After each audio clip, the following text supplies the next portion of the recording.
Capítulo 10. A fabricação do técnico, do produto e do consumidor. É próprio do estado orgânico, para o qual a humanidade se encaminha, a formação de problemas interdependentes, ligados em cadeia. Aqui apresentamos agora alguns deles, inerentes à industrialização moderna, mostrando como se pode resolvê-los de um modo mais lucrativo quando se usa o sistema de retidão que nos é proposto pela lei. No passado, a produção era reduzida e o trabalho era um artesanato destinado a poucos consumidores. O estado primitivo da técnica não permitia a grande organização industrial com produção em série, que implica não só num suprimento de técnicos aptos à execução daquele trabalho, mas também no fornecimento de uma massa de consumidores preparados para absorver aquela produção. A indústria torna-se, assim, um fenômeno complexo, no qual, como rodas dentadas, devem se engrenar, um exigindo a presença do outro, os elementos sucessivos de um ciclo pré-estabelecido. O problema da fabricação do produto no estabelecimento industrial encontra-se espremido entre dois fatores: a formação do técnico nas escolas para fornecer o trabalhador que produz e a preparação do consumidor para assegurar o mercado. Por sua vez, esses problemas encaixam-se em outros, mas examiná-los nos levaria longe demais. Vamos nos limitar, então, a observar os três problemas básicos: o do técnico, o do produto e o do consumidor, aos quais correspondem outros três: o da escola, o da indústria e o do comércio. Comecemos pelo primeiro. Antigamente, a instrução tinha características diferentes da atual. Era reservada a poucos, dirigindo-se a uma elite que podia se permitir tal luxo. Frequentemente, tinha somente a finalidade de formação cultural para embelezar com um título uma posição econômica privilegiada. Tratando-se de pessoas que não tinham necessidade de trabalhar para viver, e não sendo a instrução adquirida frequentemente com essa finalidade, desejava-se estudar o menos possível para receber o famoso pergaminho, como era chamado então o diploma, do qual se dizia que não servia para nada na vida. O estudante, portanto, não se preocupava, como o faz hoje, se o mestre tinha ou não conhecimento do que ensinava.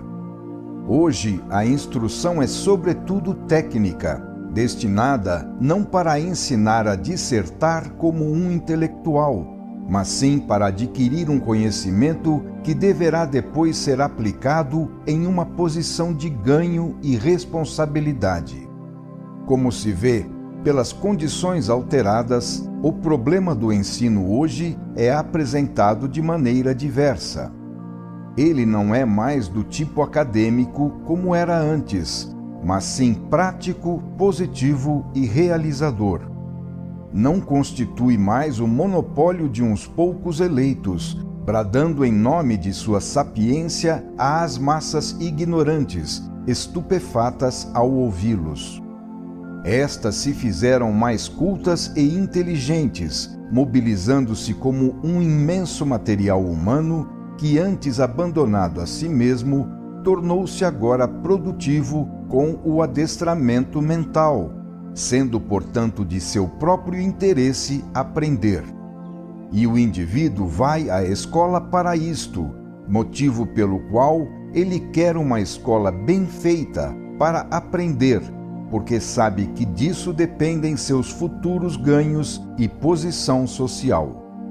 Encontramo-nos hoje perante o fato de que a instrução não só está dirigida para as massas, mas também serve ao mesmo tempo como um meio para o indivíduo tornar-se produtivo, trazendo assim vantagem tanto individual como coletiva.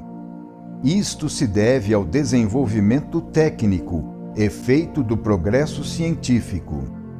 Outro fator contribuinte é o novo impulso de laboriosidade, que se compreende ser o único meio, porquanto intensifica a produção, para alcançar o bem-estar, ao qual quem trabalha sente que tem o direito. Descobriu-se assim o método para nos tornarmos ricos. Aqui pode surgir uma objeção.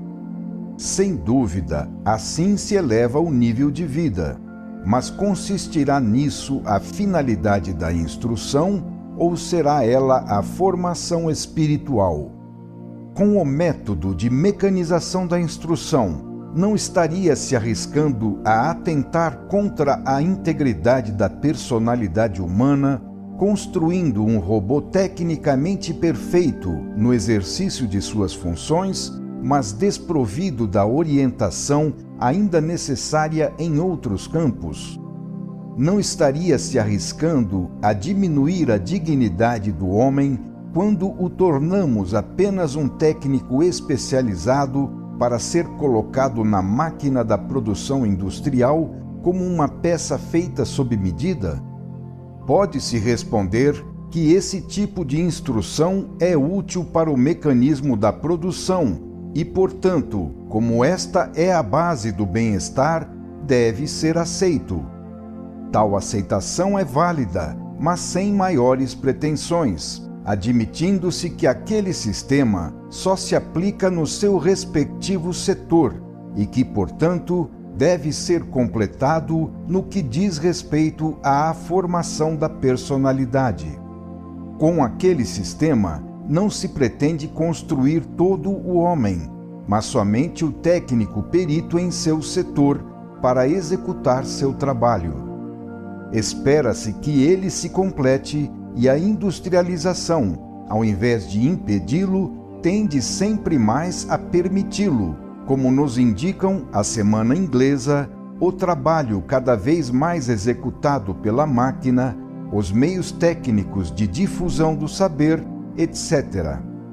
Há depois o fato de que uma instrução de massa não pode ser realizada sem perder em altura o que ganha em extensão. O desenvolvimento odierno em sentido horizontal não pode ser obtido senão renunciando-se ao desenvolvimento vertical, que só uma elite de poucos pode atingir. Antigamente, o saber podia ser profundo, mas era concentrado em poucos. Hoje, ele é mais superficial, porém difuso entre muitos. Trata-se de compensações das quais não se pode fugir. A difusão da cultura é paga com seu nivelamento. Antigamente, os governos preferiam deixar os povos em estado de ignorância, porque assim era mais fácil dominá-los. Hoje, a instrução torna-se um direito. As próprias indústrias começam a construir escolas por sua conta, a fim de preparar seus técnicos especializados para trabalharem em suas oficinas. Assistimos à democratização do ensino, ministrado com meios técnicos que o multiplicam ao infinito.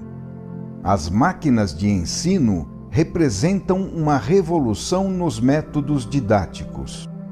Assim, a instrução vem construir a parte introdutória da vida, realizando o adestramento para o trabalho, desde o mais simples até o mais complexo.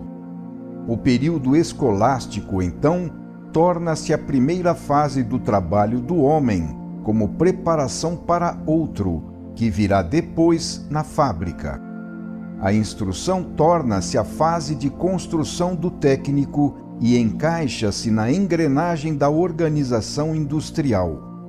Com isto, a grande produção em série pode ser precedida e alimentada por uma produção paralela de um grande número de trabalhadores preparados tecnicamente.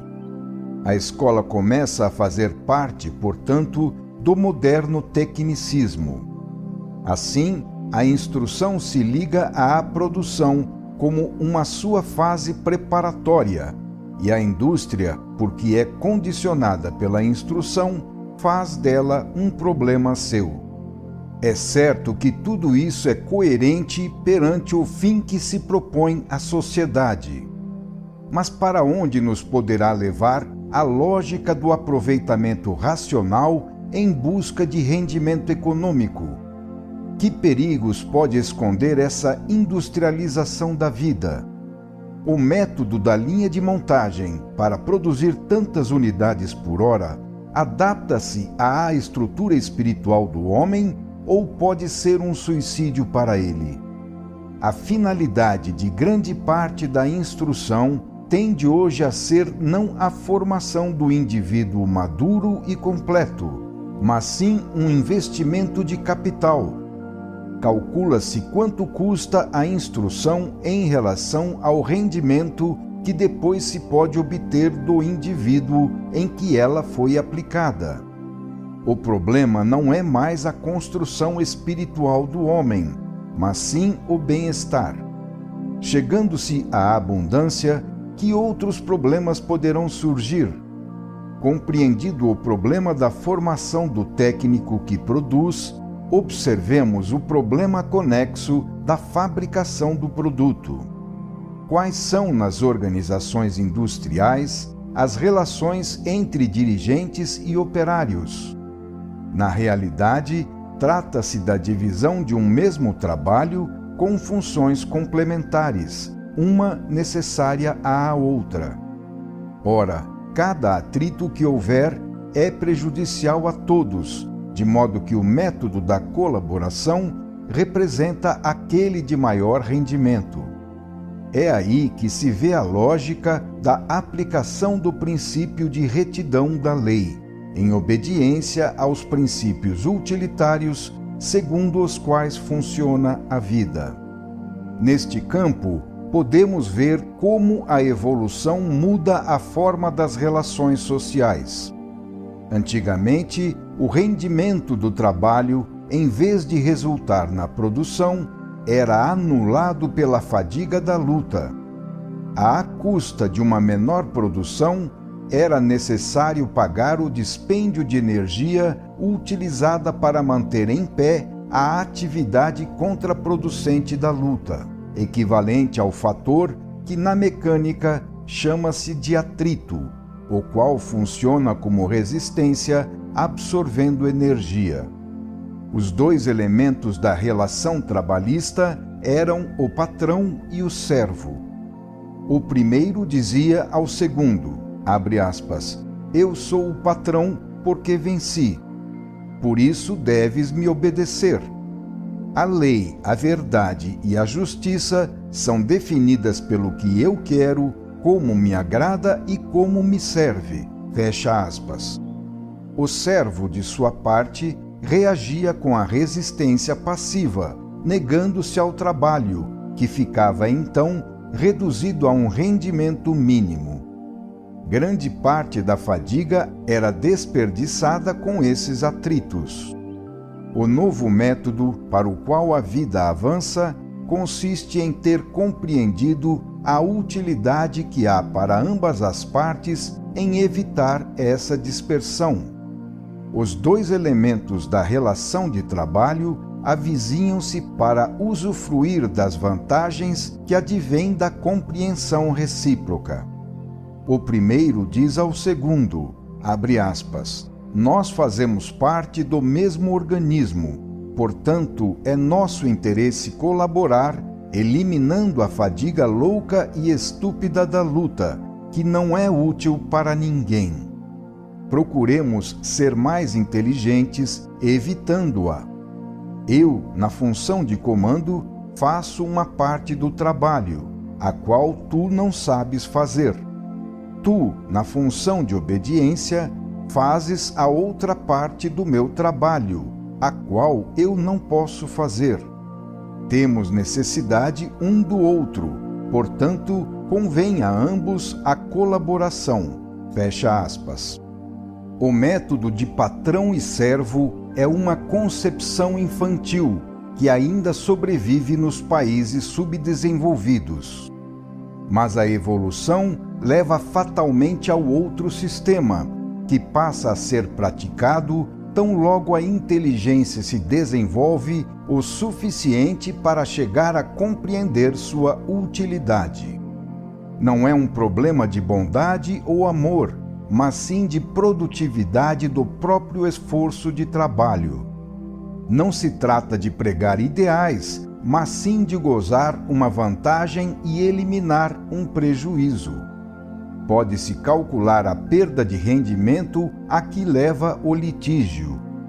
Nos países mais civilizados, os industriais mais inteligentes antecipam espontaneamente aqueles melhoramentos que se imporão por si mesmos dentro em pouco e que terão inevitavelmente de ser concedidos. O cálculo deve ter demonstrado para eles a maior conveniência de escolher esse caminho, que elimina greves, sabotagens, debates e atividades similares, que são dispendiosas e dispersivas e devem ser pagas pelo industrial. Tudo isso corresponde à lógica da evolução. Ela leva do separatismo à unificação, do caos ao estado orgânico. Vemos aqui, uma vez mais, aplicados pela vida, estes seus princípios, os quais já ilustramos anteriormente. A evolução aproxima os elementos que a involução mantinha afastados e inimigos, levando-nos assim em direção a um rendimento sempre maior de nosso esforço, com a eliminação das dispersões. Dessa forma, assistimos a um contínuo processo de restrição da negatividade e de dilatação da positividade, o que significa um melhoramento das condições de vida. Formando-se o técnico para produzir e depois se fabricando o produto a ser consumido, é necessário estabelecer o consumidor para absorver a produção. Chegamos assim ao terceiro termo conclusivo do ciclo escola, indústria e comércio. Este problema de vender o produto também pode ser resolvido de duas formas: empregando o método da imposição, segundo o baixo nível evolutivo do passado, feito de luta, ou utilizando o método da compreensão e da colaboração, segundo o nível evolutivo superior. Observemos agora, também na moderna organização comercial, o maior rendimento que se pode alcançar com o método da retidão, para constatar assim o valor dessa qualidade mesmo neste campo. Fala-se que a propaganda é a alma do negócio. No seu estado genuíno, a propaganda deveria constituir-se na oferta de um produto útil ao consumidor, porquanto ele paga. Deveria, então, dirigir-se honestamente ao encontro dele para satisfazê-lo. Em um regime de retidão e colaboração, deveria ser esse o dever do produtor. Em vez disso, no velho regime do tipo egoísta separatista, a finalidade é outra, constituindo-se em ser capaz de obter a maior quantidade possível de dinheiro. O comprador é um material a conquistar, de interesse do próprio produtor. O intercâmbio se implanta sob um regime de luta. O produto não é oferecido no interesse do consumidor, mas sim no interesse do produtor. É natural, então, que ao egoísmo de um lado contraponha-se o egoísmo do outro lado, estabelecendo entre os dois um estado de inimizade. O comprador, perante o produtor, que finge servi-lo, mas tem como única finalidade o lucro, reage com a desconfiança. Este estado de ânimo, por sua vez, interfere no comércio. Reaparece assim o regime de atritos, que absorve parte do rendimento, como já se viu nas outras fases do ciclo. Quando a produção é abundante, o consumidor encontra sua defesa no sistema de concorrência, que, levando à seleção do melhor produtor, permite ao consumidor uma possibilidade de escolha. A eliminação da negatividade daquele produtor que só vê o seu próprio lucro é então imposta à força, enquanto lhe custaria menor dispêndio de energia, um regime consciente e espontâneo de positividade, devido ao seu maior rendimento. Estamos em uma ordem de expedientes de caráter contraproducente para ambos os lados. A propaganda segue estes impulsos. Ela deveria ser do tipo informativo, a serviço de quem busca notícias dos produtos. Em vez disso, ela é do tipo assaltante, para impor o produto, e isso de uma forma que nos centros urbanos pode se tornar obcecante. O público, sabendo que isso se faz no interesse do produtor, defende-se habituando-se a não assisti-las, para sentir o menor aborrecimento possível. Eis que o resultado, em parte, é negativo, tornando contraproducente a despesa da propaganda. O resultado da propaganda invasiva é a formação de uma atitude especial de rejeição automática para se livrar de tal agressão psicológica.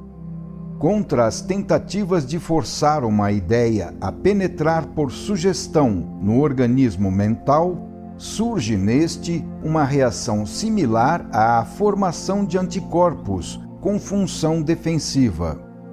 O quadro propagandístico, exatamente por ser propaganda, é repelido de forma automática pelo subconsciente, tão logo a mente se apercebe dele. Assim que ele aparece, o efeito que produz é sobretudo provocar uma cadeia de ideias, ligando propaganda a estorvo e aborrecimento, surgindo daí a rejeição. Assim a vida, neste caso, arranja a legítima defesa. Perguntamo-nos por que a vida, que é inteligente e utilitária, adota esse sistema tão contraproducente. Para que serve isso? Será ele produtivo em outro sentido? Isso pode acontecer à medida que a vida dirige o fenômeno para outra estrada. Então, o intercâmbio comercial não serve como tal, mas sim para tornar os compradores mais inteligentes, ensinando-lhes a desconfiar e a não se deixar enganar. A sua fadiga também produz seu rendimento, e este não se exaure aqui.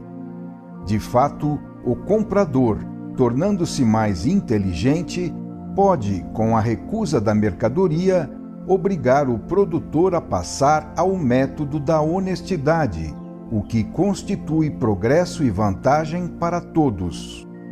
Assim, também o produtor torna-se mais inteligente, conseguindo, à sua própria custa, entender o maior rendimento do sistema da retidão. Com este jogo, eliminam-se sempre mais os prejuízos da negatividade da luta e se obtém sempre mais as vantagens da positividade da colaboração. Então se compreenderá que no comércio não se pode tirar vantagem do prejuízo alheio, mas somente dano para si, entendendo que o público não é um terreno a ser desfrutado. Então se compreenderá que um produto inferior, lançado com grande rumor propagandístico, apesar de dar um rendimento imediato, trará perda no futuro, de modo que, no fim das contas, as despesas com essa propaganda serão dinheiro jogado fora. Métodos falsos produzem resultados falsos. Eis que o resultado comercial mais lucrativo, de fato, é tornar o produto bom e útil, conquistando a confiança do consumidor para formar a clientela, e não a fazendo fugir com a imposição do produto através de uma propaganda desonesta. Em suma, também neste caso, o sistema da retidão é o mais lucrativo. O problema do consumidor pode ser visto também sob outro aspecto, colocado perante a moderna economia do consumo. O progresso técnico levou hoje a uma produção intensiva e mecanizada. A indústria organizada lança um rio de produtos num grande número de unidades por minuto. Sem dúvida, trata-se de abundância, mas com isso, o homem tornou-se escravo da máquina, que o liga a um ciclo intenso e obrigatório de produção e de consumo. Tal ciclo não pode ser interrompido, porque dele vivem milhares de operários. É necessário, então, achar o mercado para dar saída a tanta mercadoria. Uma vez fabricado o produto, é necessário produzir o consumidor e o seu hábito de consumo. Disso nasce um regime de vida carregado da ânsia do renovamento contínuo, com a obrigação de adquirir e consumir. Então os produtos devem ser construídos para não durar. Chega-se a criar necessidades artificiais com a finalidade de satisfazê-las, mesmo quando são inúteis à vida. Assim também o consumidor é mecanizado, sendo submetido a coações contínuas. Ele vê tudo envelhecer rapidamente em suas mãos, porque os produtos mudam de tipo ou de modelo e, por fim, têm que ser jogados fora, porque não se encontra mais peças de reposição. Assim, a máquina terminou por impor seu ritmo de consumo, como tinha imposto o da produção. Alcança-se, então, uma riqueza apoiada na pobreza, porque não se pode possuir senão uma quantidade de coisas impostas pela grande produção, sempre em curso de renovação. Com isso, forma-se também um novo problema: encontrar um meio de se livrar do produto de refúgio que aumenta continuamente. O remédio está em não se deixar dominar pela máquina, não se submetendo ao seu ritmo. Está em produzir e consumir somente aquilo que tem serventia, simplificando a vida, ao invés de complicá-la com uma infraestrutura custosa e inútil. É necessário refrear a ilimitada voracidade consumista que se levanta nos países mais ricos, nos quais se tende a um padrão de vida sempre mais elevado. Mas é preciso compreender que isto não pode ser um fim em si mesmo, com um crescimento até o infinito, mas somente um meio para realizar um desenvolvimento mais para o alto. Também neste caso, devemos retornar ao conceito de retidão. Concluamos então este argumento. Observamos neste capítulo, em relação ao ciclo produtivo, os seus três elementos componentes: escola técnico, indústria produto e comércio consumidor. Verificamos então que quando eles funcionam segundo a lei, ou seja, conforme a positividade da retidão, temos boa qualidade de sangue e de circulação, resultando num organismo social saudável. E vimos também que quando os três elementos funcionam de maneira anti-lei, ou seja, contra a retidão, negativamente, temos má qualidade de sangue e de circulação, resultando num organismo social doente.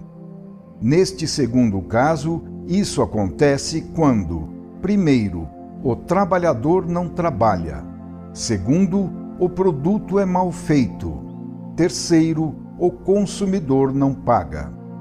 Pode-se ter assim uma indústria que serve apenas de fachada para esconder a vontade de furtar, buscando impingir um mau produto ao consumidor com a finalidade única de arrecadar dinheiro. Então temos o organismo daquela indústria doente de um câncer que tende a matá-la. Este câncer é a desonestidade. Isso nos faz ver que mesmo neste campo a lei funciona e que também nele a positividade da retidão significa vida, assim como a negatividade que exclui a positividade significa morte. Final do capítulo 10.